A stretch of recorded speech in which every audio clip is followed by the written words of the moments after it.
তো বন্ধুরা আমি আমার মাসির বাড়ি থেকে চিংড়ি মাছ নিয়ে এসেছি।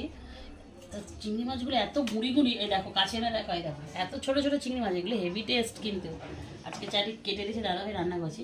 এই দেখো কাটাটা দেখো, তো হাত দিয়ে তুমি কাটতে খুব বিরক্ত লাগবে এত ছোটো চিংড়ি মাছ, কিন্তু আমার মাসিরা বঁটি দিয়ে কেটে দিচ্ছে, ক্যাচ ক্যাচ ক্যাচ। এত ছোটো ছোটো ধরবো কীভাবে, দেখো কী সুন্দর কেটে দিয়েছি দেখো।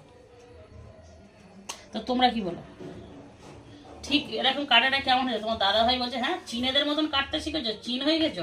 তাই বলছি হ্যাঁ। দেখো ওদের কিছু কিছু, সব না হলেও ওদের যদি কিছু টেকনিক আমাদের মধ্যে থাকে না, আমাদেরও মানে মানে ডেলিকেট রুটিন হেভি মানে ইজি হয়ে যাবে। এই দেখো না কি সুন্দর, এটা বঁটি দিয়েও তোমরা এত তাড়াতাড়ি কাটতে পারবে না। ক্যাঁচ ক্যাঁচ শুধু পিছনটা আর সামনেটা ধরে ক্যাঁচ করে। আমি একটা বড় কাঁচি, আমাকে একটা বড় কাঁচি কিনে দাও। আমি এই মাছ ফাছগুলো যা আনবে এই সব আমি এইগুলো এই দিয়ে কাটবো।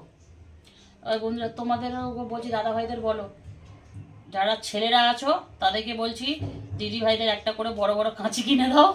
আর যারা দিদি ভাই আছে তাদেরকে বলছি দাদা ভাইদের বলো একটা করে কাঁচি কিনে দিতে। এটা আমার রান্নাঘরের কাঁচি, মানে ওই ধরো কিছু কাটার জন্য, প্যাকেট ফ্যাকেট ছোটো ছোটো দুধের প্যাকেট হোক কিছু কাটার জন্য এটা, কিন্তু সেইটা নিয়ে এসে আবার ধুয়ে এটাকে রেখে দিতে হবে। একটা কাঁচি আমি অনেক দিন ধরে রেখে দিচ্ছি, কিন্তু দামটা একটু বেশি বলে নিতে পারছি না। ওই যখনই একটু অফার টফার দিয়ে দেয়, আমি তো অনলাইন থেকে এটা সেটা নিই, অফার টফার যখন দিয়ে দেয় তখন আমি নিয়ে নিই।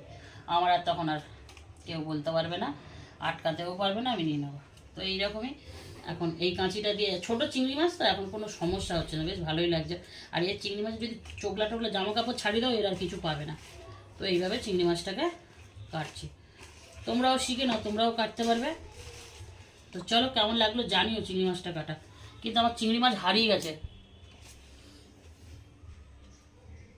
Photo photo